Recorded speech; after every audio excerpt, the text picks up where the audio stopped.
7 minutos, estamos de vuelta con más en Primera Página. Ahora revisamos la actualidad internacional. Vamos a iniciar este recorrido en el Medio Oriente porque Hamas e Israel mostraron este miércoles sus posiciones previo al inicio de nuevas negociaciones para una posible tregua en la Franja de Gaza. El grupo terrorista Hamas mostró disposición a un acuerdo, mientras el primer ministro israelí Benjamin Netanyahu prometió que no habrá jamás tras la guerra. El presidente Donald Trump afirmó que Israel aceptó una tregua de 60 días y llamó a Hamas a sumarse para evitar un agravamiento del conflicto. El grupo islamista respondió que solo pactará si el alto el fuego implica el fin total de la guerra.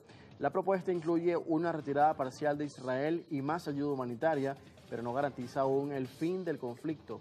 Netanyahu enfrenta presiones internas ya que sus aliados más radicales rechazan negociar con Hamas. El grupo confirmó que analiza la propuesta y que busca una salida que asegure el fin de la ofensiva y el retiro israelí de Gaza. También se espera una reunión con mediadores egipcios y cataríes en El Cairo, Egipto. La guerra, que comenzó en octubre de 2023, ha dejado miles de muertos y una grave crisis humanitaria. Según Israel, Hamas retiene 49 rehenes, de los cuales al menos 27 habrían muerto. Mientras tanto, las condiciones para una tregua aún parecen difíciles de acordarse. Sin embargo, Estados Unidos presiona para que las partes lleguen a un pacto que garantice el inicio del fin del conflicto.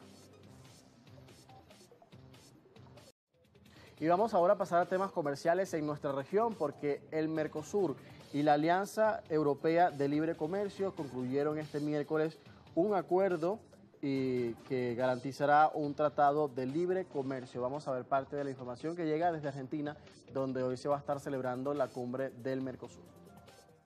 El bloque sudamericano concluyó el miércoles las negociaciones para un tratado de libre comercio con este grupo conformado por Noruega, Suiza, Islandia y Liechtenstein.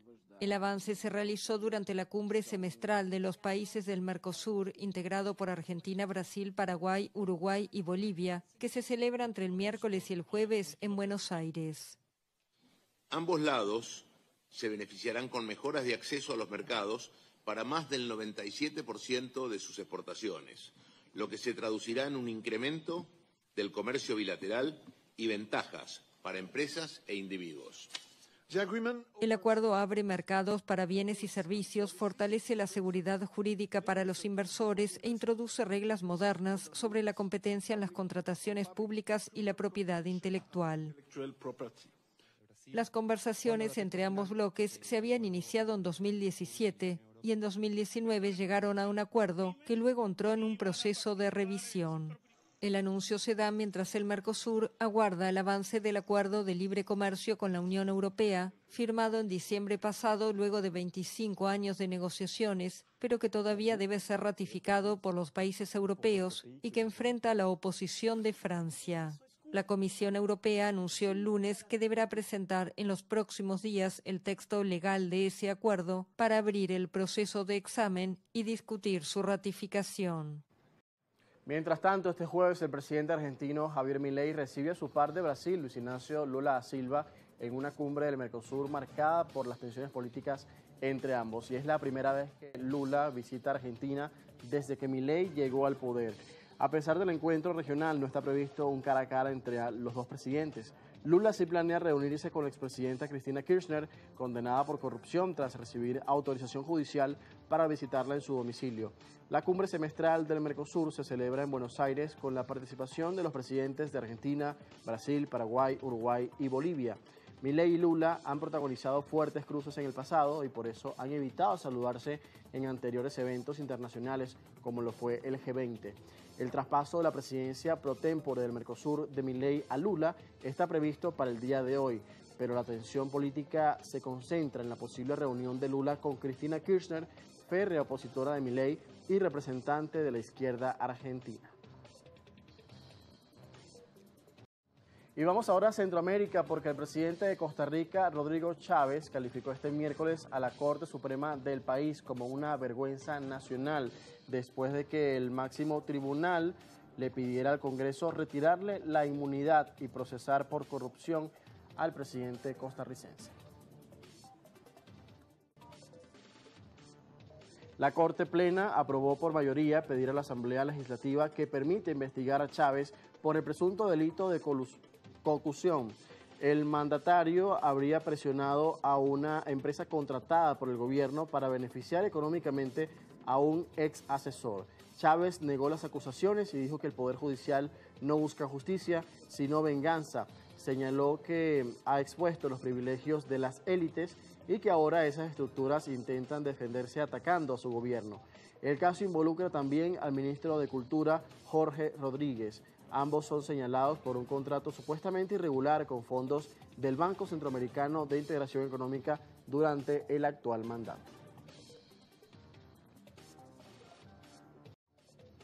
Y vamos ahora a Colombia porque el presidente Gustavo Petro demandó penalmente a su ex canciller Álvaro Leiva tras la filtración de audios que vinculan al diplomático directamente con una presunta trama que buscaba derrocar a Petro del poder. Él no podía, como ex canciller de este gobierno, ir a un gobierno extranjero a pedirles que hicieran presiones, que ayudaran para que se hiciera una ruptura de ese hilo constitucional y el presidente Petro saliera de su cargo de forma anormal. Además de conspiración, la denuncia incluye cargos de traición a la patria, instigación para delinquir, calumnia e injuria. La presunta trama fue revelada en unos audios publicados por el diario El País de España que revelan que Leiva buscó apoyo en círculos republicanos estadounidenses para sacar a Petro del poder. El objetivo era buscar presión internacional contra Petro y colocar a la vicepresidenta Francia Márquez, quien negó su implicación y solicitó investigar el caso. La Fiscalía abrió una investigación sobre estos audios publicados en el medio español. Leiva fue suspendido por la Procuraduría en 2024 por problemas con un contrato para la emisión de pasaportes. Vamos a otras noticias. La ONU denunció este miércoles que Haití está al borde del colapso. Según el organismo, las pandillas controlan ahora el 90% de la capital, Puerto Príncipe, y la violencia se agrava.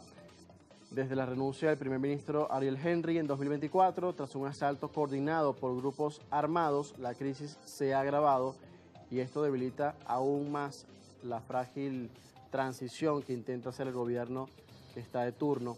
El nuevo Consejo de Transición tiene el mandato de convocar elecciones en 2026, pero carece de control real.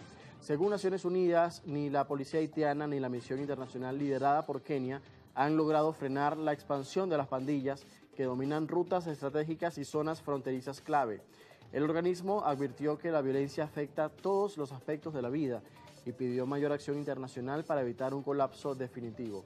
Haití es el país más pobre de América y arrastra décadas de inestabilidad política. En el último año, la escalada de violencia por parte de grupos armados ha sumido al país en una crisis humanitaria sin precedentes. Y 2 personas fallecieron este miércoles en un incendio de características sin precedentes y muy violentas en el noreste de España. Las autoridades advirtieron este miércoles de un verano muy complicado por la ola de calor extremo que se vive en Europa. Las autoridades debieron confinar a unas 14.000 personas por 2 focos declarados casi simultáneamente en la provincia de Lérida. El gobierno regional indicó que el incendio tuvo características muy violentas e imprevisibles, con picos de velocidad de 28 kilómetros por hora. La ministra española para la Transición Ecológica pidió máxima preocupación ante un verano que se anuncia muy complicado en cuanto a incendios forestales. España se encuentra inmerso en una ola de calor con picos que superan los 40 grados Celsius en muchos puntos, tras un mes de junio con varios récords de temperatura. La época del año que más calor hace en Sevilla, sobre todo el mes de julio. Y claro, pues hay que soportarlo como mejor se puede. Y es verdad que hay una ola de calor de África, ¿no? Pero como casi que todos los años, ¿eh? Y claro, lo que hay que estar en casa metido casi siempre, y sobre todo en las horas principales del día, en las horas de más calor, y luego soportar también la noche, que eso también hay que soportarla, ¿eh? La ola de calor se desplazaba el miércoles hacia el este del continente, en especial a Alemania. En Francia, la ministra de Transición Ecológica informó la muerte de 2 personas como consecuencia de enfermedades relacionadas con el calor, mientras que más de 300 han sido atendidas por los bomberos.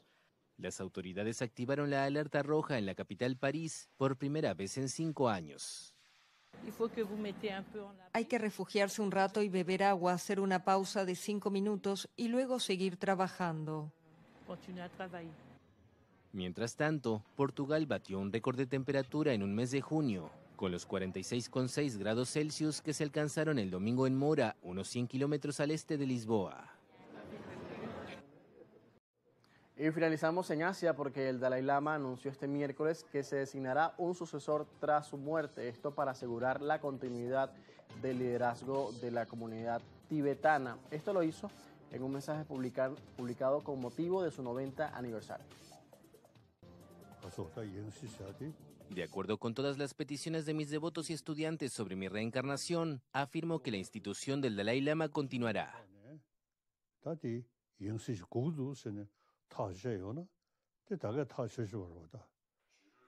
La decisión es histórica no solo para los tibetanos, sino también para sus seguidores en el mundo, que ven al Dalai Lama como un símbolo de la no violencia, la compasión y la lucha por la identidad cultural tibetana bajo el mando chino. Pero Pekín, que lo considera un rebelde separatista, afirmó que el sucesor del Dalai Lama debe contar con su aprobación. La reencarnación del Dalai Lama debe ser escogida mediante sorteo de una urna de oro y aprobada por el gobierno central.